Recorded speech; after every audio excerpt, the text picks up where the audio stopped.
We've all seen the claims, right, where they say attackers spend 90% on the recon, 10% on pulling the trigger for the attack. But it's true, right? They hmm spend a lot of time understanding the target so that when they finally move forward, it's going to work. Welcome to Unspoken Security by ZeroFox, the raw and gritty podcast for cybersecurity professionals who want to understand how threat actors are leveraging the internet. In each episode, your host AJ Nash engages with various industry experts to dissect current trends, share practical insights, and address the blunt truths surrounding security. Ultimately, the lessons learned will enable security professionals to take an intel-driven, proactive approach to physical and cybersecurity that extends past the perimeter. Let's get started.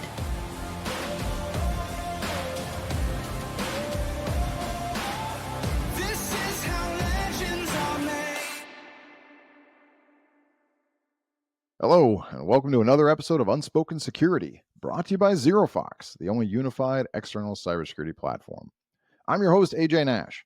I spent 19 years in the intelligence community, mostly at NSA, and I've been building maturing intelligence programs in the private sector for about 8 years. I'm passionate about intelligence, security, public speaking, mentoring, and teaching. I also have a master's degree in organizational leadership from Gonzaga University, go Zags, and continue to be deeply committed to servant leadership. This podcast brings all these elements together with some incredible guests, and then we're going to have these authentic, unfiltered conversations on a wide range of challenging topics. It's not your typical podcast. It's not going to be all polished. My dog has made occasional appearances on the show, and people argue and debate. We might even swear here. I sure will. And that's all okay. You want to think of this podcast as a conversation that you'd overhear at a bar after a long day at one of the larger cybersecurity conferences. These are the conversations we usually have when nobody's listening. So today, I'm joined by Jeff Foley. He's the founder and leader of the OWASP AMASS flagship project, an adjunct professor, adjunct lecturer at Utica University. Oh, yeah, and he also happens to be the vice president and distinguished fellow of research for us at ZeroFox. Before joining ZeroFox, Jeff was the global head of attack surface management for Citibank. He's been an adjunct professor at the State University of New York, and he's held various roles across nearly 20 years. He's an old guy like me, within the government defense sector. He has a bachelor's degree in computer science from SUNY Polytechnic Institute, so that's at State University of New York I mentioned, and a master's in cybersecurity from Utica University. It's a hell of a bio, Jeff. Anything I left out that you want to add? Oh, just that for many years when that career started, it was with us like yourself, the government space, pulled into cyber warfare, where the focus was superiority, understanding the battle space, things that maybe you don't quite hear in commercial cybersecurity. But I think, as we'll get to later, when I came out of that world and saw how different it was in the commercial world, it was eye opening and caused some of these things to happen that I'm known for today. And, the past lives that you just mentioned from the bio. Yeah, I mean, listen, and like you said, you came out of the government space, so did I, and some people get ruffled by that, I guess. I hear that occasionally, right? I mean, NSA is in my bio, and that's all well and good, right? The truth of the matter is, there's a lot of great talent in the government space. The government is a great place to learn and how to build things. The government does plenty of things wrong. There's plenty of people who are going to have lots of valid complaints about the government. It doesn't mean everything's wrong. The truth of the matter is, if you talk about security, if you talk about cybersecurity now, physical security before, war fighting, whether it's kinetic or cyber, that's been the government's domain. That's where it comes from, right? So it makes good sense that a lot of really good talent comes out of there.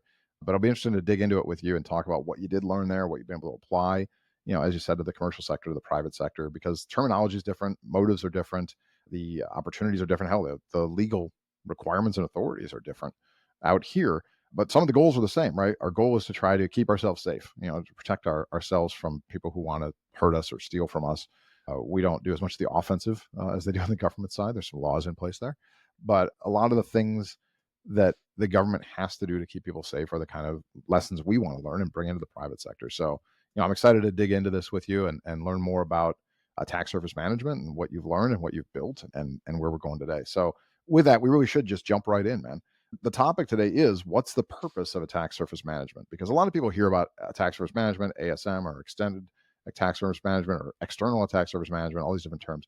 But it's really important to talk about, why this even matters, and And frankly, who better to ask than the guy who founded OWASP AMASS? So that's why I want to jump in. But before we get to the why, with most things, you really want to discuss the what, right? Not everybody who's going to listen to this knows what attack surface management is, or maybe they think they do, and maybe their definitions aren't entirely correct. It happens. So I want to just level set here. I want to get this baselined, with the expert, and that's you in this case. Jeff, in your words, what is attack surface management?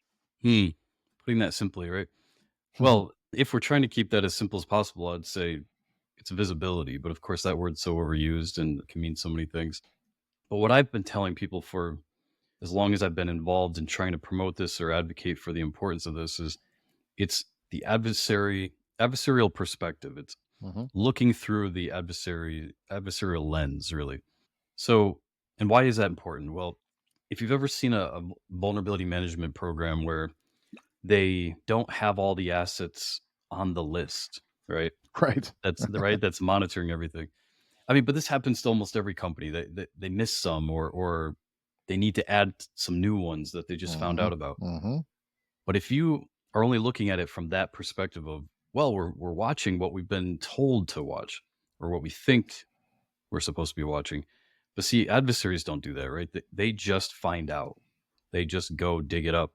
And for the longest time, companies were not doing the same due diligence, I'll call it, right? Where it's, well, let's assume nothing. Let's just look at it as if we were going to put this organization in the crosshairs. And what do we see? Like an attacker would.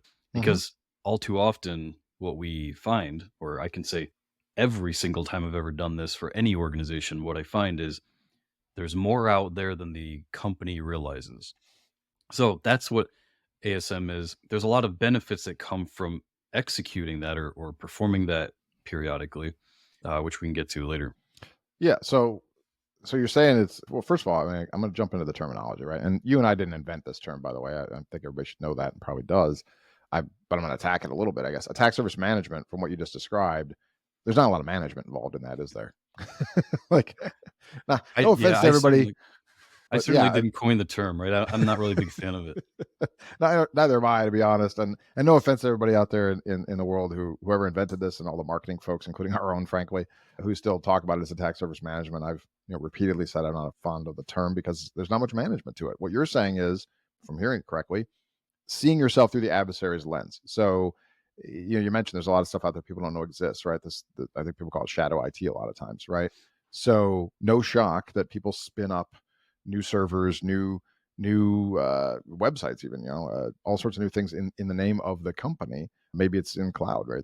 They spin up new buckets in cloud, and people don't know it exists, right? And this has been going on a long time. That challenge, I've been on stage for years talking about Intel, and I start by saying the CMDB, the configuration management database, which is supposed to be an inventory of everything you have, right? Every computer and all the software on it and all the versions and all the everything.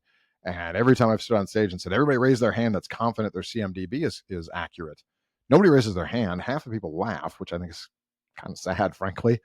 And I just sit here going, well, how can you defend things you don't even know what you have? Like, you don't know your environment, you don't know your inventory. As an Intel guy, it scares me because I can tell you this is scary adversary. They are, they're very dangerous. They've got these tactics and techniques, and they're interested in companies just like us, and they've just come up with this new tactic.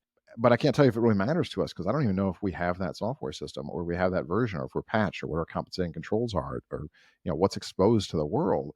And people just shrug it off and kind of giggle sometimes that the CMDB is out of whack. And from what you're saying, I mean, this extends, right? You've got adversaries are able to just find stuff that we don't know exists. How do you defend things that you don't know exist? And so being able to look through the adversary lens, as you put it, and as you astutely also said, adversaries don't follow rules, right? They don't really care. They just go out and find shit. That's kind of the deal, right? Whatever means necessary to go out and find things, because their job is to get into our back pocket and steal from us. Like, they don't have to follow the rules. So, I think it's an interesting piece, that adversary component, as you said. So attack surface management is not management. It's visibility, from what you're saying. Like, I've even argued it's a form of intelligence, like attack surface intelligence. Yeah, I mean, that's what I would call it. If I could rename it, I would probably call it attack surface intelligence. It is intelligence. It's able to be turned into actionable intelligence. I mean, that's what we're really dealing with here. And like you said, that's how the adversaries using it. I mean, it's find out what we can about the target. That's in the form. If we're looking at this through an operation, right? It's understand the battle space. So it's your job to understand your side, which would be like the blue side, but you have to understand the red side as well. It doesn't matter whether we're talking about because you're a defender or an attacker, both sides are necessary. You have to understand both sides in order to then start making decisions to say, we're either going to defend like this because we think it's likely that they are going to do this, or if you're on the other side, the attacker's side, then you're going to look at the blue side and say, well, we believe they are set up to defend themselves in these ways, so we will choose these attack vectors to increase the likelihood that these attacks are successful, they won't be detected, whatever your priorities are. So it requires this intelligence, a lot of times called reconnaissance, in order to make stronger decisions. And that's what we're now bringing to corporations and any organization for that matter that's on the internet. Is we're saying you really need to do this to yourself so that if this was being done to you, you would know what they're going to see. If you don't like that, well, you have a problem and you need to fix it, right? Because when it's all over, what you should be saying when this is a well-oiled machine is you should be saying, I do like what I'm seeing. I'm comfortable with what I'm seeing. And I think that's the position we want to be in as we continue to defend this organization in, honestly, a contested environment. I mean, that's what the internet is, whether people want to admit that or not. It's a contested environment where there's a cost of doing business in a somewhat dangerous or, a risky place. So you need to be coming to this conclusion that we've accepted the risk now. We're comfortable with the level of risk, and this is the way we want to keep it as we continue to accept the cost of doing business. Yeah. Well, that's a good point. You talk about accepting risk, right? I mean, that's one of the biggest parts of being a CISO, is risk, right? Being able to quantify the risk, be able to communicate that risk to leadership, be able to own or accept the risk, or be able to, make sure that somebody else, if it does, the CSO perhaps, or the CIO, or the whatever who ends up being, but being in a position to be able to own risk. It's really hard to own risk if you don't actually know what the risk is, or it's really dangerous to own risk you think you knew what it was, and it turns out there's a whole lot of risk you didn't know.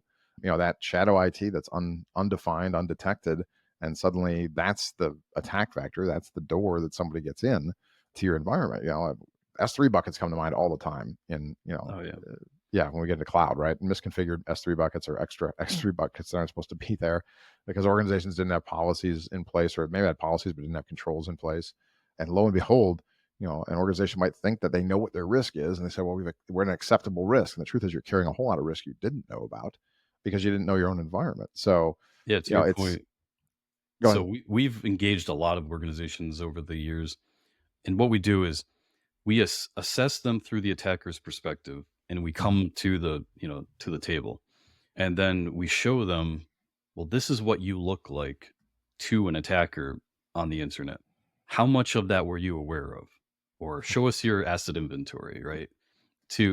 And the thing is, it's completely common that even a company with a mature security program probably only knew about 80% of what we show them.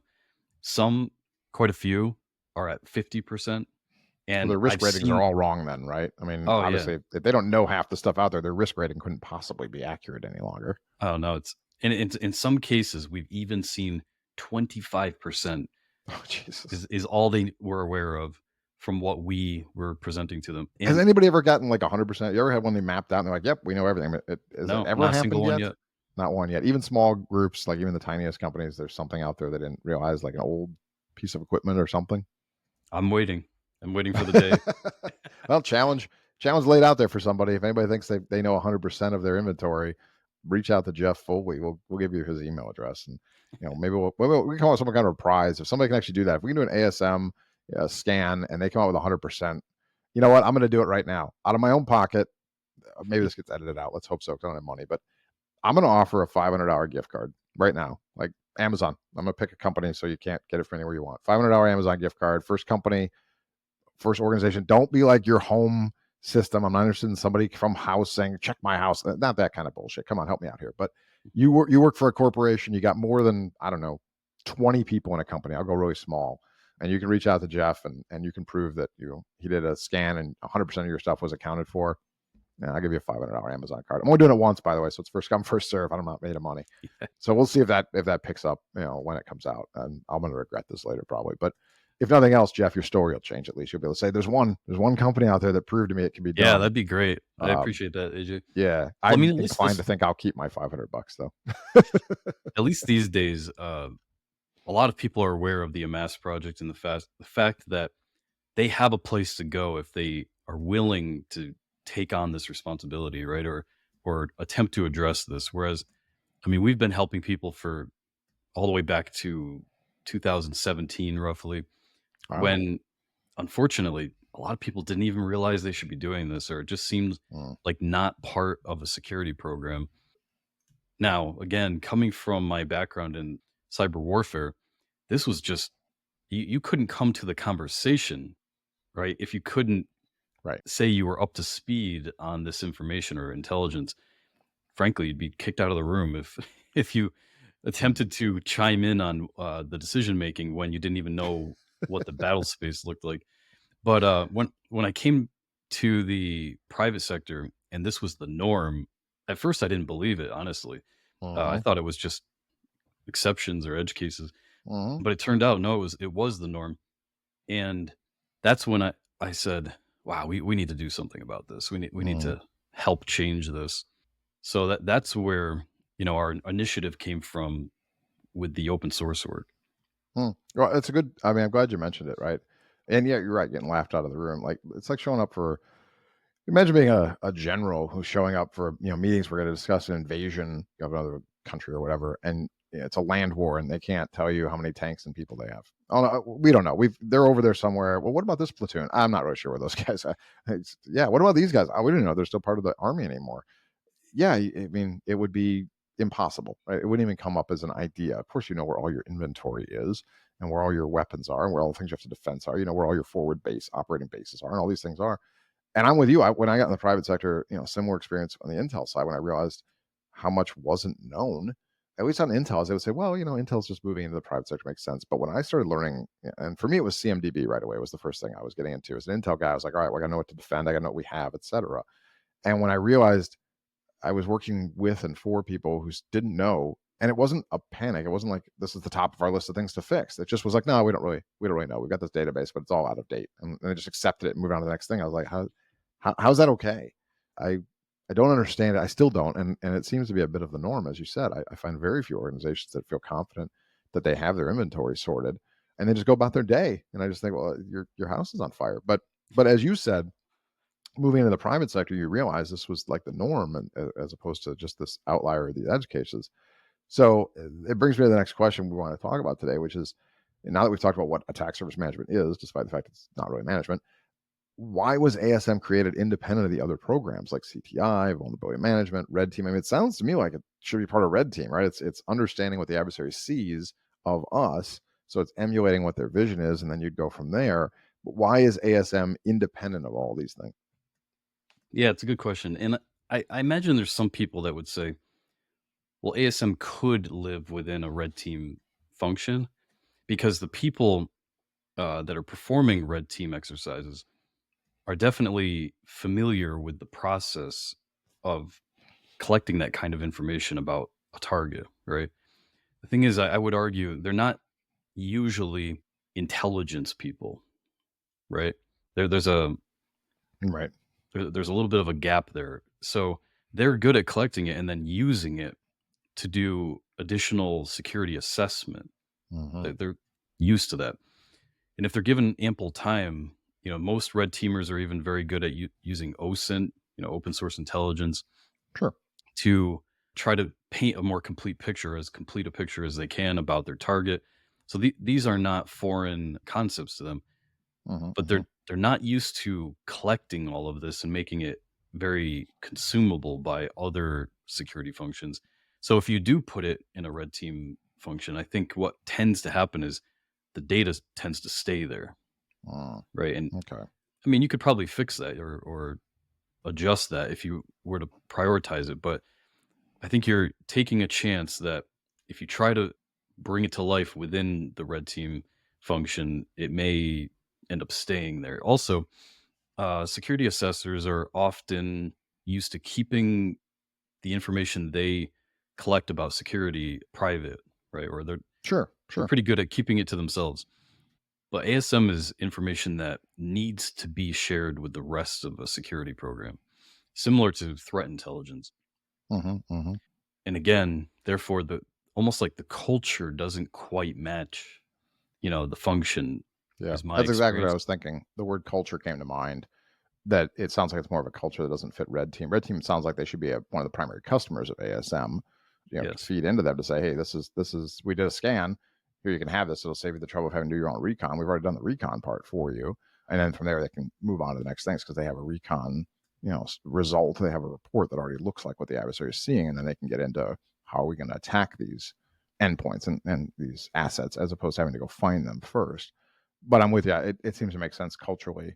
An organization that does more of the reporting out and the sharing, that's not really a red team. I mean, they do their reports after they finish their operations, but that's about it. Sounds like it fits more within that intel piece, which is what we already talked about, which is why I think it shouldn't be called attack service management. It should be attack service intelligence because it's another form of intel. It's intel on ourselves from the adversary's point of view. And then, we can layer the other intel pieces on it, I think. So it sounds like it makes sense. Like you're saying, it's a cultural difference. But what about like vuln management? Any of the other organizations that it could have been tied to? Why is it pretty much, why is it different from vuln management? I guess it's a good question to ask in here. Yeah, and a lot of companies have tried to stand up an ASM function within a vulnerability management Mm-hmm. function. Sometimes with success, but I guess it also depends on how you're measuring success of your ASM function. So if it's only to expose the unknown unknowns, which we kind of talked about that, right? Mm-hmm. This percentage of assets that the organization's not aware is out there. Well, then ASM could do quite well finding those and feeding that to vulnerability management, so then VM can put eyes on those assets. But there's a lot more you can use ASM or ASI for than just making sure that your vulnerability management capabilities or vendors or what have you are looking at all the exposed assets. So Mm-hmm. I think again, the problem is if you put it there and it needs to get used or consumed by someone else, vulnerability management will probably have little motive to support that, right? They're just going to be looking at, well, our job is to monitor these assets and make sure that they don't need to be patched or the correct security controls are in place. And as long as that's happening, then we're checking the boxes or meeting the expectations on us. But what about all these other potential consumers of the data? Mm-hmm. They often now don't get access to the data or the whole picture because again, this is an intelligence sharing capability. That's what this needs to be at the end of the day, not bring the data in and now make sure we're not missing anything and then call it a day. It's Mm-hmm. bring the data in and make sure all the right people are getting it the way they need it to take the appropriate action. Got it. Okay. That makes sense then, right? So vulns has their job to do. And like you said, their job is to find the vulns, monitor the vulns, not necessarily share information around. Red team, their job is to understand the environment from the adversary's perspective and then try to take action to uncover problems. But again, their only reporting really is after action reports for the most part. So then you got the intel space, right? And so on the intel side, and you and I both mentioned, our belief this really falls in intel. Hell, you even just said ASI, which is attack surface intelligence. I'm guessing is where you were going with that. So, but here's a piece here because I have my own bone to pick on the intel side. Most people who know me know I rarely, if ever, use the term cyber threat intelligence or even threat intelligence for that matter. I normally just call it intelligence, and the reasons for that are threat is a subset. People can call it CTI all they want. They're probably not going to get me to buy into it. Threat is a subset of intel. It's not its own thing. And I think it's intel, then you have physical and you have cyber, and threats are just all part of that, right? And that gets into risk too. Risk is your threats and your vulns, right? So that means that ASM or ASI, as we're starting to call it here in this conversation, that won't fit under a CTI program. Then it's not a threat intel program because threat intel tends to be about threat actors, tactics, techniques, and procedures, things like that. But if we talked about the larger intelligence program, which I admit is me getting on a soapbox, I've talked about for years how this should be elevated under a chief intelligence officer, et cetera. But if we do that now, it sounds like it unifies. You've got your threat intel component. You've also got your strategic intel is out there. You've also got your attack surface intel could be there. And you've got all these other different forms of intelligence that could then be unified, fusion intelligence center at that point. Would that make sense to you? If it ended up moving in that direction, then would it be something that would fit under an umbrella of intelligence, not under threat intel? Because I think that's just monitoring TTPs and maybe actors in and of themselves. But in the greater scheme of intel, would it fit better as like attack surface intel within a larger intel umbrella? Yeah, I'm really glad you brought that up because Me too. I've seen people try to put an ASM program under a CTI program, Mm-hmm. and it kind of worked in that people understood that culture was there, right, to bring the intelligence in and disseminate it to the right people in the organization. Great. But the priority was on the threat intelligence, like you said, that subset, right? Mm-hmm. So the ASM kind of took the back seat or the back burner, and it still made it kind of hard to get it to the right consumers within the organization. So I would still say be careful with that. I don't know if I would advocate that people put their ASM or ASI program under CTI, but like you're saying, when it's a larger program where this is about the fusion, bringing it all together for the more strategic vision or visibility. Now I think we're talking because I've seen that done as well. Unfortunately, only in a few companies where they had, say, a large enough and mature enough program to, like, I assume they've been burnt a couple times trying to get this right. And Mm-hmm. then they realized, wait, this is the only right way to do this. And then they finally managed to build that out in what they called a cyber fusion center. But it worked, right? Because now it brought all the data together. It identified the overlapping information or associations across the different kinds of intelligence, Mm-hmm. allowing you to paint the more complete picture.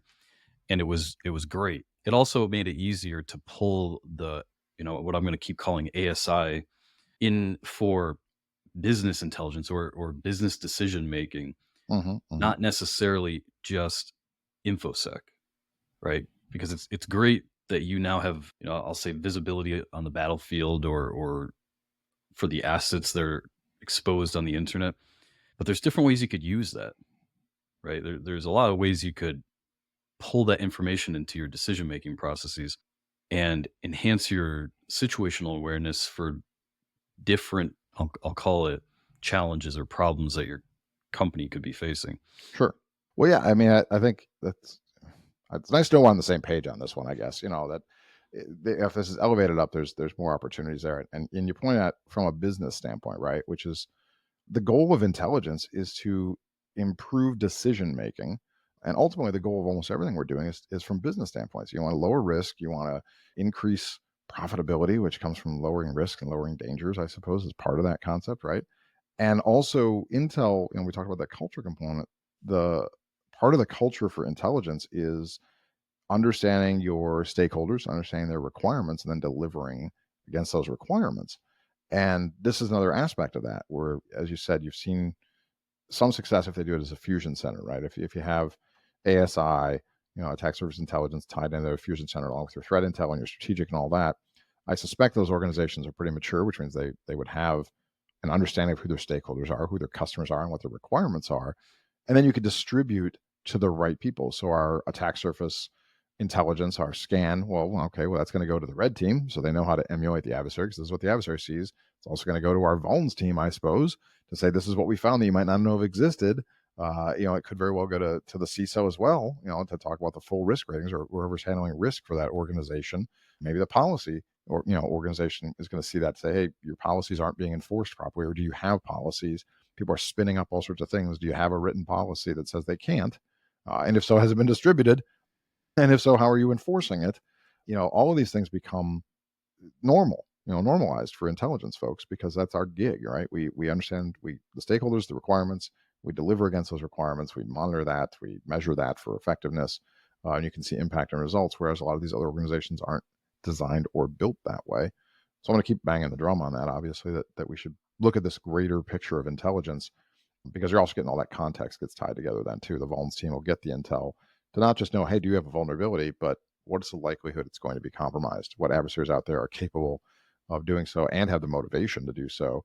and have that motivation against your specific company, or at least, your industry, your geography. Otherwise, I'm not sure how they're deciding how to prioritize things other than just, well, this looks scary, so we should make it number 1 versus number 3 versus number 212. That's never going to get done. And I've seen a lot of that. Like, we see that same thing with fragmentation, where the intel team knows a lot of stuff and the vuln team worries about a lot of stuff, and they don't talk nearly enough. And you get sort of the civilian equivalent of a 9/11 eventually. Not nearly as, devastating, of course, but in terms of when somebody looks in reviews, they go, well, geez, we had all the information. Yeah, but the right people couldn't talk to the right people because nobody knew. Nobody knew what they knew or what I knew, and everybody lived in their own little silo. And we're seeing that in cyber. I don't know if you have. You've been out there a bunch. I'm guessing you're seeing some of the same things where bad things happen. You realize it was preventable if all the right, connections had been made, but Yeah, they like weren't. and to something you said earlier, the attackers don't have this problem, right? Right. Right. They don't get They're- together and have meetings on calendars and have to schedule things out and take 2 hours to decide the next policy decision. They don't do all that kind of stuff. Well, they're going to look at the whole company, right? All the different Mhm. kinds of intelligence that you could collect in order to have as complete a picture as possible. And we've all seen the claims, right, where they say attackers spend 90% on the recon, 10% on pulling the trigger for the attack, right? But it's true, right? They Mhm. spend a lot of time understanding the target so that when they finally move forward, it's going to work, right? Mhm. And to your point, they want the most complete picture possible, right? To Yep. understand what exactly is that asset. Is it important? Is it going to get me where I'm trying to go? Are they likely to be watching it? Is it part of the crown jewels? All these Mhm. kinds of questions which require big picture visibility of the organization, like not Mhm. just information security or IT, but what is this company doing with these assets? What does it mean to the organization? Things like that. We need to make sure that these internal programs are collecting the data or the intelligence in the same way. So we're getting that more complete picture. When people ask questions for intelligence X, that it's actually enhancing our, say, the completeness of our Mhm. view for the other types of intelligence, right? They're Right. complementing each other. But that's oftentimes not happening, right? Like you said, this is being done in silos. Everyone's keeping their information to themselves or close to their Mhm. chest, Mhm. and it's not helping anybody. Yeah. Well, it's ironic. We talked at the beginning of this show, right, about you and I both come out of the government space, and there are people that have all sorts of biases against government sometimes and aversions to talking about it, and some are well founded and some aren't, and that's all fine. But this is a perfect example where I just kind of chuckle sadly to myself and say, "Geez, I feel like I've heard all this before." I have, and we all have. This was the pre 9/11 world of intelligence, right? Where that's what the 9/11 committee came back and said was failures in the community. Which, listen, you can make a lot of arguments about that, and I don't know anybody who failed personally, but the system was set up to fail, as it turned out, because everybody had their bits, right? And there was some sharing going on and some fusion and some relationships, but a lot of it wasn't. A lot of it was, I've got mine, you've got yours, I've got things to get done. I don't have time to worry about what you have to get done. We all have our own missions. And of course, then you throw in some politics, budget, same things are happening now. We see it in cyber, right? Organizations, I'm going to focus on my responsibilities. I've got my KPIs and my OKRs and all this. And, on my budget, which I have to defend against losing because budgets get cut.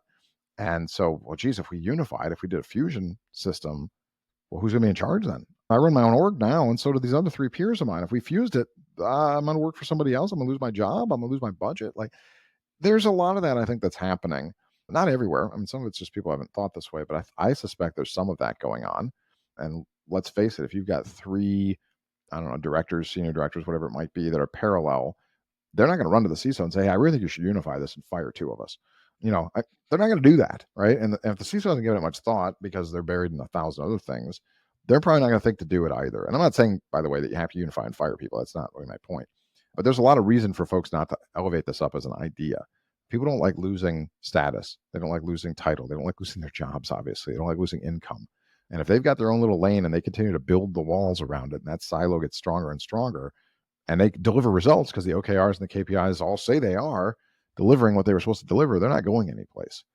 But the organization as a whole still has these giant blind spots and still has these inefficiencies.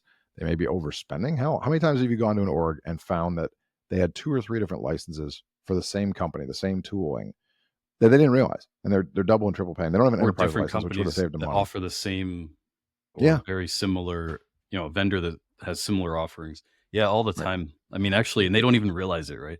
They don't because they just don't talk to each other. But right. to what you said earlier, I think I'm pretty sure I heard you say chief intelligence officer or something like that, Yep, yep, right? I mean, if that were to become the norm, the directors could stay right where they are, right? absolutely. They'd be reporting to the right person, is what I would call that. Yep. And the specializations could stay in place, but we now have the right officer to make sure that all that's being brought together to that more unified view for the org and disseminating it to all the right people. I think that's part of the problem is this is so important, but yet it doesn't reach zero, Yep. and that's why it's dysfunctional in a lot of ways for a lot of Yeah. No, I corporations. agree. I mean, I wrote that paper a couple of years ago now, the rise of the CINO, the CINO, the Chief Intelligence Officer. And that was exactly the thinking. It wasn't to replace anything. The truth of the matter is, I wrote it in the paper at the time, and I say it repeatedly. It's not even the most novel idea, other than it doesn't exist in the private sector. It's what happened after 9/11. I'm not going to lie about it. It's the Office of the Director of National Intelligence. This is where, same concept. You need somebody who's a unifier. And what I had said is the C level should be set that way, and the Chief Intelligence Officer should be the consigliere to the CEO, basically, along with the Chief Legal Officer. And then the other side, you got all your business folks. And that's where you get your intel requirements. You get them from the C level and all the subordinates. There's all your intel requirements.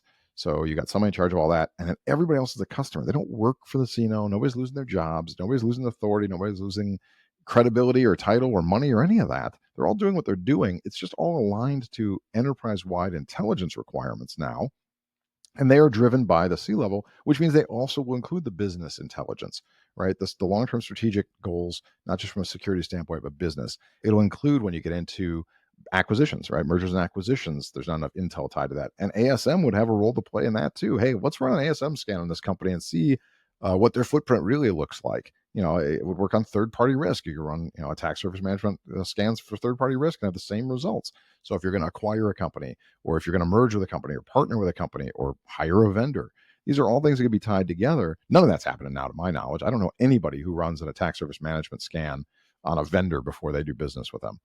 If you know of one, let me Starting know. to Maybe I'm change. missing it. Is it starting to change? Am I just not Yeah, seeing it yet? supply chain security is getting a lot more focus, thank goodness now.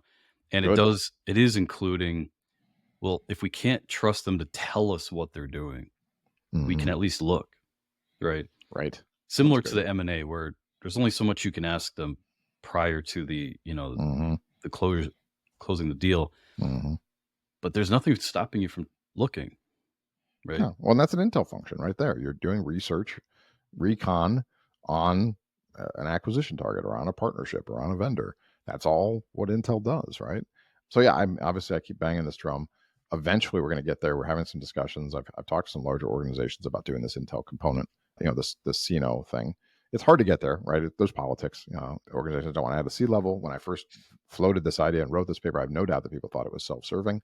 How convenient. You're putting yourself in a position where you could be a C level now. Doesn't have to be me. Look at it's. I wrote the thing 2-3 years ago now, maybe 4. I don't remember now. I'm still not a C level, by the way. And in fact, I know a couple people who now have the title of Chief Intelligence Officer. I'm still not one of them.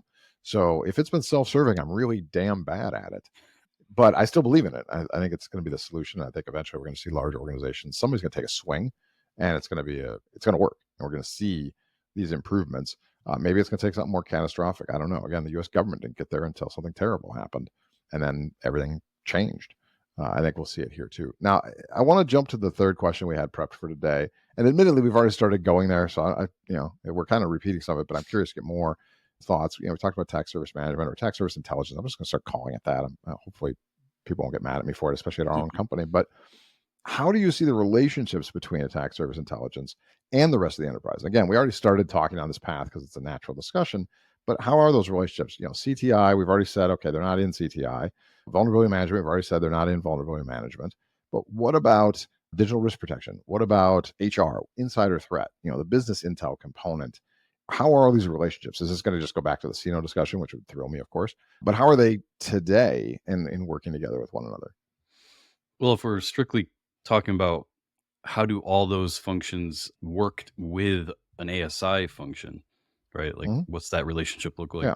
So I would say similar to how CTI probably has to handle this. I mean, from my experiences, you're collecting all this, but your consumers perhaps need the information or intelligence in different, I'll call it formats, right? Okay. Or delivered differently, because it means different things to different parts of the organization, right? So there's the part that no one likes about ASI is that it's not as simple as monitor the assets, put it, store it in a database somewhere and call it a day. That's just the beginning. That's like the technical side of the work. Hmm. But a lot of what really makes it successful is it's all the relationship building, right? It's all the understanding who the consumers are, understanding what this means to them, making sure they're able to get it in that format they need it in and timely when they need it, so that now it has that positive impact on their function, and you become a supporter of what they're Hmm. doing, right? So that takes care and management, right? To really make sure that all those relationships are in a healthy state, that they're getting what they need, and they could change to what they think they need, right? Or you could expose them to more of this, and they could realize that this could help them even more than they understood previously. So that's what I would say this feels like or looks like when you're really executing this correctly, Hmm. which is why I also think it does make more sense to have it up a little higher, so to speak, like you're saying, right? Where it's not over in the corner or like this neat thing that maybe they could take advantage of. It's more like something that a lot of the company is taking advantage of. And if they don't, it will seem silly, right? Hmm. Hmm. Just Hmm. like any other major type of intelligence that's driving business decisions.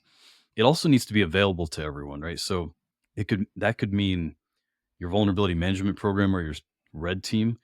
It could also mean the CISO. I mean, Hmm. there a lot of people at that level just want to be able to ask the question, what does this actually look like out there? So when I'm talking to a director and I say, what's going on, that what they're telling me lines up or matches with what I'm seeing, like almost Right. a way for them to have their own little set of binoculars to say, well, I'm going to be watching. So you better tell me what's really going on out there. It could be consumed that way. And as you've already pointed out, by completely different parts of the company that are focused on building partnerships, taking risks on new dependencies, Hmm. from business, B2B. These are big decisions that need to be fueled by as much data as they can get their hands on to make strong, smart decisions here. So it can't be something off in the corner of a infosec program where it feels unreachable to the people that are in those very different roles.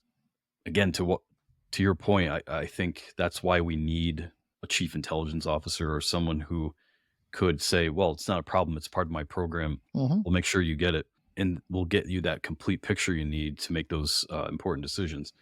Where if it's part of InfoSec, strictly InfoSec, it can make it feel out of reach, Sure. to a I mean, lot that of the. makes sense.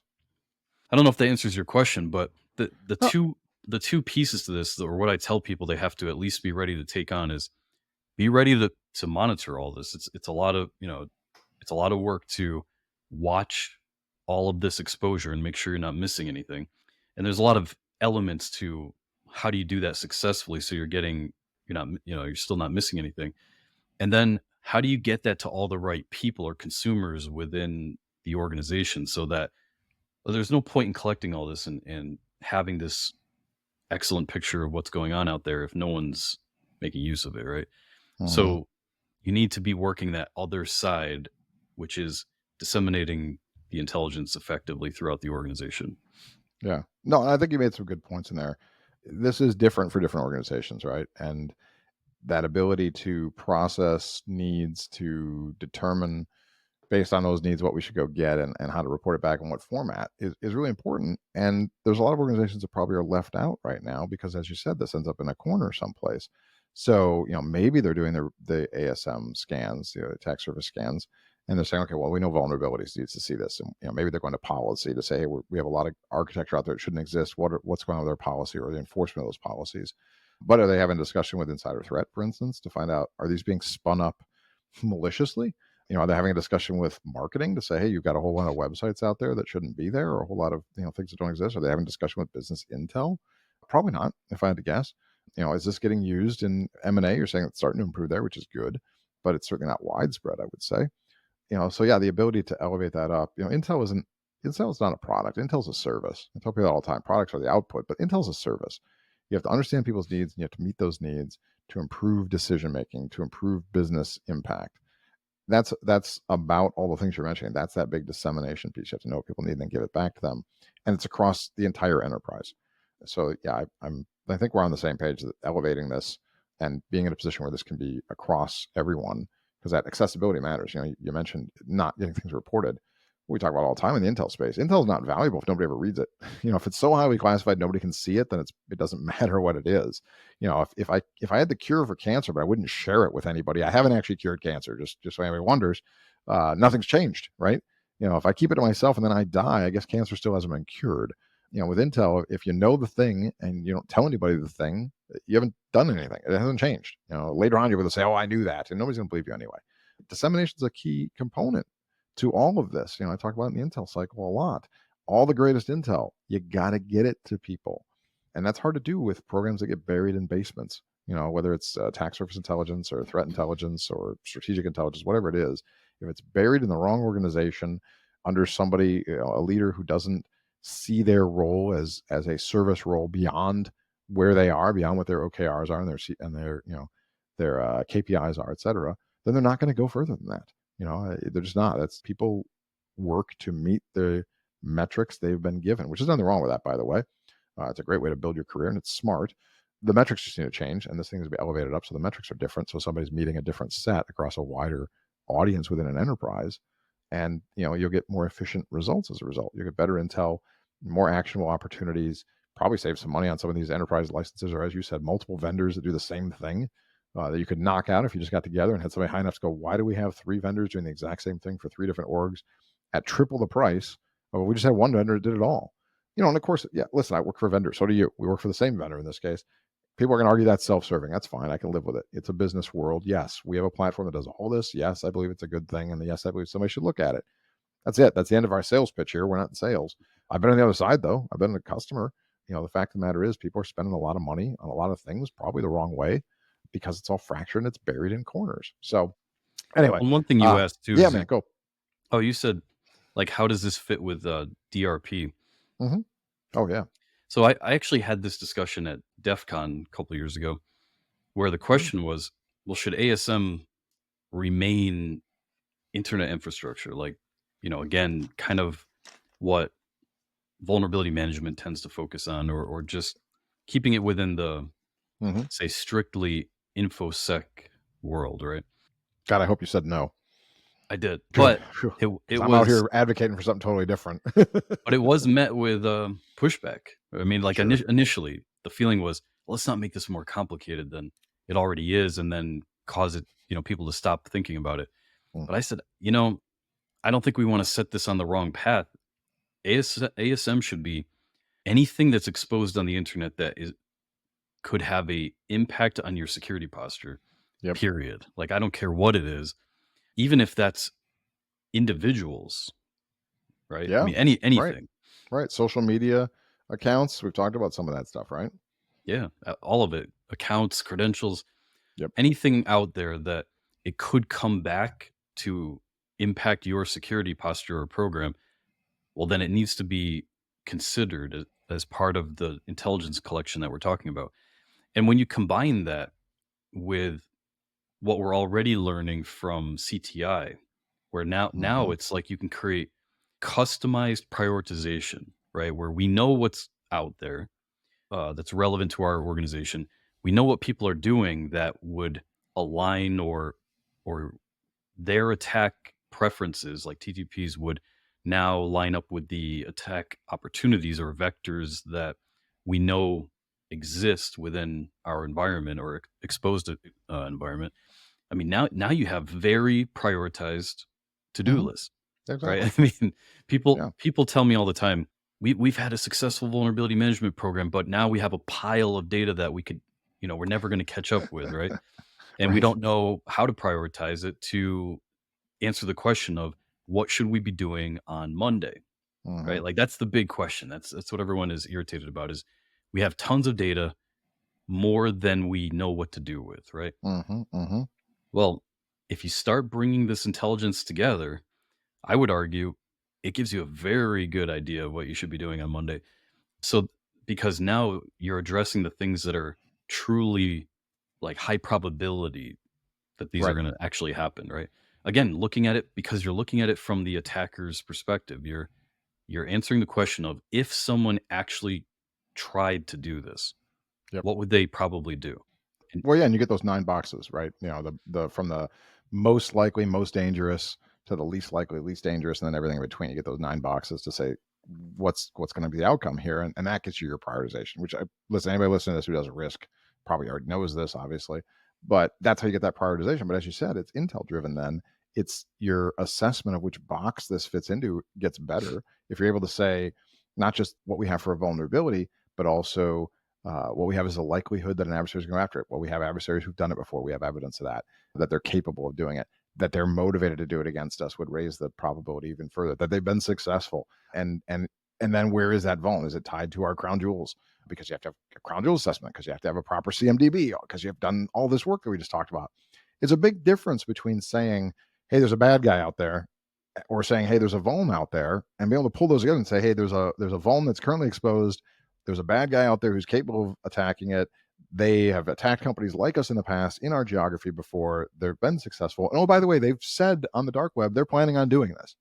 Well, that's 9 on the 9 box. That's the top. That's most likely most dangerous. Oh no, I forgot. There's a piece that makes it the 9. By the way, if they attack that thing, it's directly tied to our crown jewels. They will steal the Coca-Cola formula. Now it's a 9, right? Now it's everything, right? We've put all this together and said this is the right bad guy, the right time, the right place, the right capability, the right motivation, and the right content they're going to steal. That's the top. I don't know many organizations. I don't know many organizations that pull all of those things together. no, they don't. I mean, because so many of them, if you look at how they're spending, so that's another thing that I did when I came out of the government world and I started helping commercial companies is helping them do the gap analysis on their security programs and Yeah. apply, Oh, right? fun. But so many of them are focused on building the bigger walls, Mm-hmm. right? Not what you just said, which is I'll call it understanding the battle space so that you could just make more intelligent decisions Sure. about is this what we should be focused on or not, right? Mm-hmm. Another thing too that a lot of these companies didn't realize is once you're looking through the attacker's lens, you can start answering questions that you just couldn't before, like how expensive will it be for Mm. them to discover these things? Sure. So Yeah. Is it worth the adversary's effort, right? well, or you could say for the flybys, is this something they're just going to see, as Mm. they take a look, or do they really have to have us marked as we want to go after this organization before they're going to Right. be able to find these things? Right. But that could still help you understand what are we going to clean up first, or what are we more Mm-hmm. concerned about here? Sure. Well, yeah, there's an interesting target of opportunity and somebody who's directly going after you. If you're the defense, sector, and you have the next great stealth technology, and that there's a nation state that wants you, they're going to put a lot of time and effort and money into it, right? You know that. Whereas if it's just the local retail shop, and script kiddies are going to come by and find some open port someplace, it's totally different, right? Yeah, your target of opportunity versus a directed target, can affect, as you said, like how you're going to prioritize these things. Yeah, but how And would you people know are which doing it. assets of yours fit into which, say, category or bucket Mhm. if you haven't looked at it yourself this way to say, well, Exactly. how hard was it to find these things? Yeah, exactly. And it's frustrating that we're not seeing more of that. I mean, we're seeing some. I mean, you said at least, it's encouraging to hear that people are using some of this stuff for, third party risk and some of it for M&A. It's nice to see that there's some improvements there. It's just slow, man, and frustrating after a while. And I feel bad that I say some of the same things over and over again about this, greater intelligence picture, et cetera. But things aren't changing fast enough. I'm impatient. Things have gotten a lot better in the 8 years I've been in the private sector, but I don't have 80 more of them. So I'd like to see some things move faster, and I think this is one of the big ones. And this attack surface intelligence concept and all the things it could be doing is a big component to this. So listen, we got to wrap up. We're running out of time. So we got to get to the closer. And as you know, the name of the show is Unspoken Security. And with that in mind, I ask every guest the same question. You don't get a pass just because we work together. You need to tell me something that is unspoken so far, that you haven't told other people. To this point, this is something for you that's been unspoken. All right. Don't confess to a murder. We are recording. So All right, I'll keep it light. yeah. Well, I feel like in the information security community, I hear a lot of people throwing the claim out that if you're going to be in cybersecurity, you don't have to know how to code. Yeah. And maybe, but the secret or unspoken truth would be I don't quite agree with that. Well, and so much of it probably is just because I'm biased, because my history with all this was I didn't go to school when I was going to college to become an infosec expert or enter the world of information security. Mhm. I just wanted to be able to write code for the internet, right? Like that was the way I looked at it. Was Neat. so I pursued network programming, distributed systems, telecommunications, and computer science. But the point, or the real interesting thing, is every major success I've had in my own career tied automation into it, right? Like every single thing we did that became important was codified, right? So we figured out something important, and then it was codified to make it so it could be automated or become part of a system to provide automated response and things like that, or to do things at, for instance, like sub-second frequency that humans just never would have been able to keep up with. Sure. So looking at it through my perspective, I would say there's so much opportunity, though, if you're in security and you know how to write the code to automate the techniques, I'll call it. Mhm. There's so much opportunity there. I don't know why anyone would want to give that up, especially since this is the part I always try to encourage people to consider, is it's probably not as hard as people think it is. Mm. I think they should give themselves more credit and assume they can handle it, because it's not that big a deal. Okay, so I rarely challenge people's unspoken part, right? You're gonna be, actually, I think you might be the first. I hear what you're saying, and I think there's incredible value in being able to code, right? I don't think it means you have to be able to code to be in security, though, and that's what a lot of people talk about, is you don't have to be able to code to be in security. Well, you don't. Listen, I don't code. I think it's safe to say I'm somewhere in the security community at this point. I don't code things. If I did, I'd probably be better. I'm not gonna lie. Yeah, it'd be a great skill set to pick up. I'd also be better if I knew how to build furniture, or if I could, be a lot of things around the house, so I don't have people working in my house all day because I have to pay them to do things I can't do well. It doesn't mean I'm not a homeowner, though. So I think your point is really valid and powerful, in that there are a lot of amazing things you can do when you can code, and automation is a perfect example of that. And you're probably right that a lot of people think it's scarier and that they talk themselves out of doing some of these things, myself included, frankly. But also keep in mind, you've been very successful doing this. You may underestimate how hard it is, because for you, it wasn't as. You're very good. And I think some of us make a mistake sometimes of thinking if something isn't hard for us, it means it's not hard. I've had to learn that over the years. I've had to find different ways to tell people how to do, or offer people advice on how to do, like public speaking, for instance, because my advice doesn't work for some people, it turns out. Things like, don't over prepare, just sort of show up and wing it. Not great advice for a lot of people.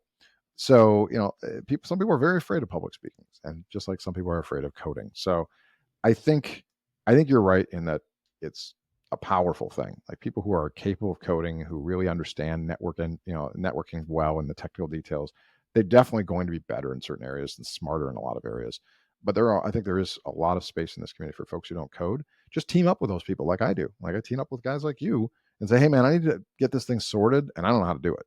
And the time it would take me to learn the coding necessary to be successful and do great automation, at this point in my life as an old dog, nah, I'm just going to find somebody who's smarter, already does it, because that's just more efficient. I'm just going to make good friends, and I'll trade beers or whatever things I'm good at with them in exchange for and I'll barter through. So I don't want to scare people away from the industry, but I do agree with you that if you're capable of coding and you're good at it, I mean the power is remarkable. It's a superpower in my opinion. But it's interesting to get your perspective. I'm careful. I rarely push back on these, but it's an interesting point. I think there's room in the community for everybody. But certainly, if you can code and code well, Yeah, you got a leg up on people like me. Maybe there won't be room for people like me in the future. Maybe we'll all be thrown out eventually. I don't know. I think you're saying it right. The right way to share this with people probably is not that I'm trying to say you can't be in this occupation without those skills. More that you hear people all the time saying, "Well, how do I get an advantage, or how do I Hmm. ensure that I'll be able to get a job or get a more interesting position somewhere?" I would say, well, consider expanding your skill set. Like, Yep. make it so you're not just an analyst or someone that can work with certain vendor products or solutions, but now you could potentially build your own solution if that made sense, or a customized solution for your employer. And this will just make you that much more valuable in what you do. And it could open up opportunities as well when problems are, the organization is facing problems, and you could raise your hand and say, well, I'm pretty sure I could help with that. You're just going to Yeah. be that much more valuable. So yeah, to what you're saying, not to steer people away that find this intimidating, but Hmm. maybe something to consider tackling if you want to expand your value to Yeah. whoever you're working with. Oh, that's a great point, especially in a competitive marketplace. We are seeing people who are saying, "How do I get into the industry? How do I separate myself from other candidates? How do I ensure my career?" I think you hit it on the head with that. Yeah, add that skill set. To put it in other terms, yeah, if I worked, well, I'll use my house as an example. If I needed a kitchen table, I can buy one currently, and that's fine. I'll solve the problem with that. But boy, if I could build one, then I can solve the problem even if all the stores were closed, right? You're talking about, people who, instead of being able to find a solution, to buy a solution, to work with somebody else's paid solution, could build a solution. Yeah, that's a whole separate set of powers. A lot of orgs are in the build and buy, pendulum. They go back and forth. When they're in the build phase, you can still work with the tool they want. If they can't afford that, they want to go, or in the buy phase, I should say. And if they can't afford that, or they want to go into the build phase because they decide that, you're not out of a job. In my case, frankly, if our company went to all build and versus buy, I'd probably find myself in a lot of trouble since I don't build shit.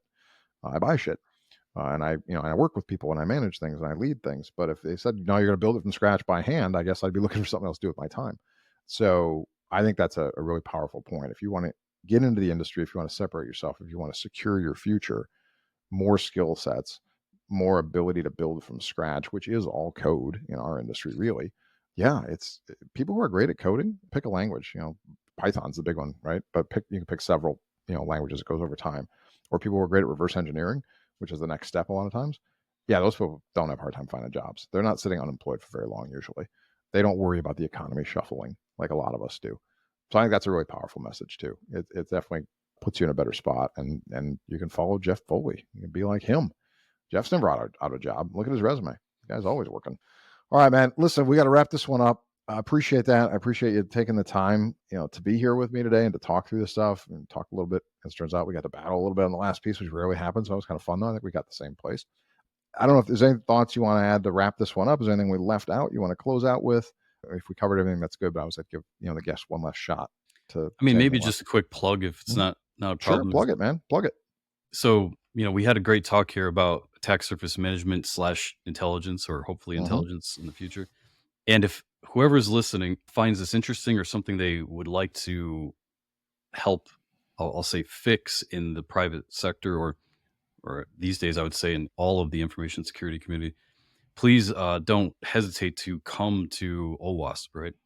Hmm. OWASP AMASS is the flagship project that now is focused on this. It's a whole chunk of the portfolio at OWASP, which is you have to know it's out there if you're going to do anything about it, right? Even OWASP, who's been focused over the years on application security quite a bit, Hmm. admits, well, there's not a lot of good we can do with application security if we don't know where the applications are sitting, right? So if you'd like to help with this, or you'd like to open the world's eyes to the importance or urgency on around this, please find our Discord, come to our GitHub.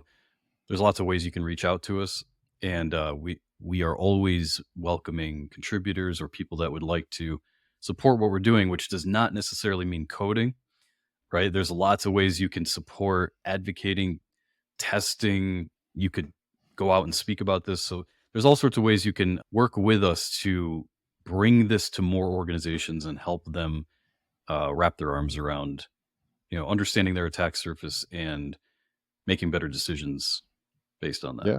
No, that's great, man. I appreciate you mentioning that. And I agree. Anybody who's interested in getting involved in helping, Jeff Foley's a great guy to work with. He's a great guy to reach out to. Check out OWASP and the AMASS program. If you're going to be in Vegas this summer, I'm sure Jeff's going to be at DEF CON. He's there every year. So you can catch up with him in person. Otherwise, just drop him an email. And it's an important project. And I'm thankful we had the chance to chat about it today, man. So with that, listen, I want to thank you one more time. Appreciate you taking all this time to get together with us. For those who are listening, I want to appreciate you listening or watching. Thanks for taking your time to listen to us and to support the program. Please subscribe, download, tell your friends and neighbors how great it is. If you hate it, don't tell anybody at all. Go away. Do all the things that help us continue to grow this program. Also, provide feedback. If it's positive feedback, I like it. A little more negative feedback, if I'm going to be honest, especially publicly. But I'll take all of it, and DM me. Message me if you want this program to change, if you got a better idea on how to do format, if you got guests you want to bring on, whatever it might be, please contribute. We want to continue to do this. This isn't about me. It's about guests and the community. So again, thanks everybody for your time. Appreciate it. And until next time, that's been it for this episode of Unspoken Security.